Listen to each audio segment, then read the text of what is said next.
Hey guys, thanks for tuning in my Florida Drive-By today. I hope everybody's doing great. Today is July the 15th, 2016. I'm actually 61 years old today. It's my birthday.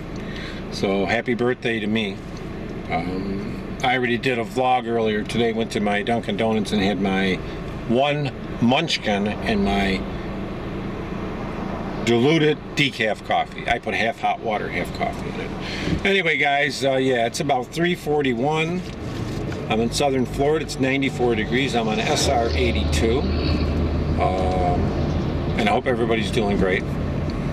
I wanted to bring up something today and have a little discussion. And today's going to be something that most of you guys probably have questions about. It's about finishes on guns.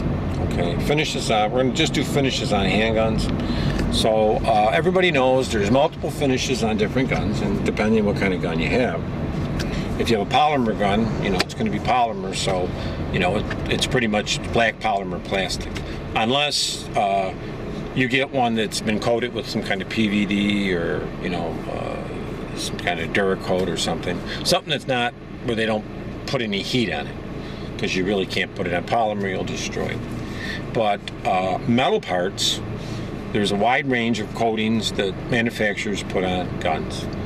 And I'm going to start first with the Desert Eagles and kind of go through what platings they use on them, and then I'll move to some other guns. And I'm just saying Desert Eagle because they're kind of unique in the way they do stuff in their company. First of all, Magnum Research, right, used to be Israeli munitions industries or whatever in Israel. So Magnum Research bought them out and started manufacturing all the guns in Pillager, Minnesota, and they are opening another plant somewhere else. I can't remember where that is. But anyway, so they have the Desert Eagle, and the Desert Eagles now have multiple finishes. Basically, Magnum Research takes their guns and they manufacture the frame. And the frame is basically, you know, like a cast type frame, and they manufacture them. They manufacture your carbon steel, which they plate or they coat. And their, what did I say, stainless steel? Hold on.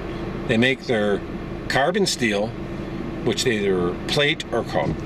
And they make their stainless steel ones, which are not coated or anything. They're just stainless steel guns, and they rough polish them, send them out the door, and they're all high grade stainless steel. Now, their guns that are not stainless steel are a form of like carbon steel, okay, quality carbon steel. They basically, you know, machine them, make the frames. Then, after final inspection, they send the guns out, bare, raw, to a plater or to a coater. Now, when I say plating, I'm talking about a plater would do 24 karat gold, they would do chrome, they would do nickel, okay? Those are usually the platers would do. Now, if they send it out to a coater, now sometimes a plater will coat too, but most of your platers do not do anything like titanium. That's why I'm kind of separating them. So the coatings normally on their guns are PVD, like Cerakote, Duracoat type finishes. And that allows them to get to like leopard spots, or make them blue, make them green, make them with stripes and stuff like that. And also coating, there is a process, they use titanium nitride. Now there's different shades you can get on it, but with the Desert Eagles, they usually only offer the titanium nitride solid, one color, it's gold, and the titanium nitride with the tiger stripe on it, which would be alternating like a dull and a bright area. Which is best, which is worse. I never liked PVD coated or just Cerakote, Duracoated guns anyway. You know, usually they chip, they scratch. You got to be really careful of the finishes. But to each his own. You can get some really crazy looking finishes: pink, leopards, blue, green, black, black, gray, gold, and all different kind of colors. But those are usually done, you know, none of the coatings are done by Magnum Research. They're all third party. Also, a coating is like your black oxide. Usually if you buy a black oxide Desert Eagle, the black ones, you're usually getting the one with the worst surface, because the surface imperfections for a lot of these titanium or titanium gold or tiger stripe have to be really perfect, or they'll show up a lot of defects because it's very thin. PVD coatings with patterns and stuff, or black oxide finishes are easy to cover up defects. But that's it in a nutshell on those. Now, if you have a Desert Eagle where you have finish with the problems with the plating or the finishing, it's relatively hard to get them to send you another gun or refinish it. So really inspect your gun when you buy it, if you can, before or after, because you don't want to get something that you're going to have a problem with and you're going to regret. You know? So just really investigate that gun, look at it real close to make sure you're not getting a piece of crap. And unfortunately, if you order it and it's special ordered, you're kind of going to be out of luck if you get it and it's, you know, got a bad finish. Some will take care of it. Usually Magnum Research, you can call them. Unless it's really bad, they're not going to do anything for you. They'll just tell you. Now let's go into some of the other guns and finishes. Recently, you know, a lot of companies are doing Cerakote and Duracoating on their guns. But most of them do the Tenifer or nitrocarbonizing. Tenifer they used to use a lot, but they don't really use it anymore because it uses cyanide and stuff. So in the United States, the EPA is pretty much banned that, especially on your Glock. It uses a different type of finish now. They don't use what they used before. Let me just see while we're looking at the scenery here. Correct me if I'm wrong. I think they changed that finish. What I gotta get here? Let me see here. Yeah, so they don't use the Tenifer anymore. They use a heat-treated nitrocarbonizing finish, and that's EPA stuff. But you'll see, like on a Glock, right? They use that coating. H&K 45s, all the H&Ks usually have that. Some will use a nickel coating, a nickel plating on some of their guns. But most of you will find out is that nitrocarbonizing. And figure black finishing is better because it's cheaper for the manufacturer. It hides more of the defects, so you'll see a lot of black guns.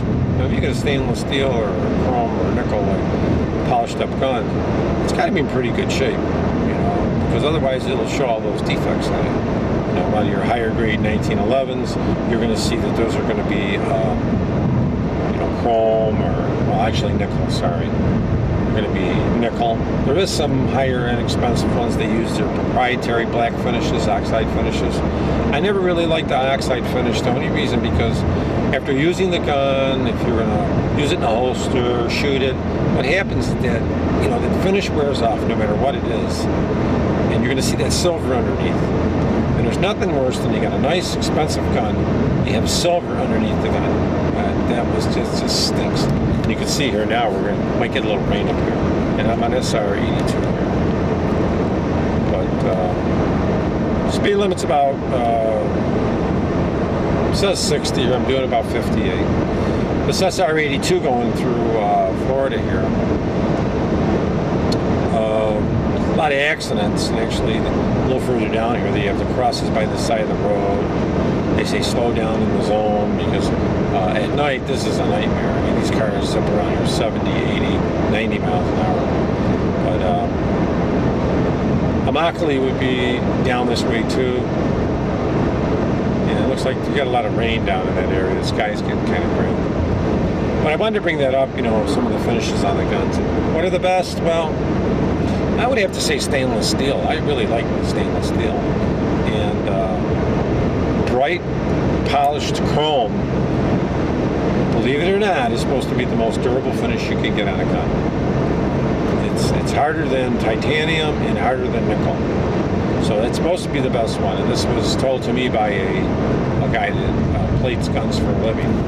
So he told me, and he kind of knows what he's doing. I had to move this over because I had a piece of paper or something in there that was shooting reflection off the window, kind of eating up your finish here. But actually eating up the way to the clarity of the camera. But yeah, it's, you want to stick with the nickel. Stick with the chrome, because chrome plating is just hard if you want a good solid finish. But on your polymer guns, you don't really have much of a choice. You get what you get, unless you take it in and get it custom coated and stuff. But I want to bring in a few finishes. It gives you a little information about them, how they are, what they are, so you could just intelligently decide what you want to get when and the type of gun you want to pick up and things.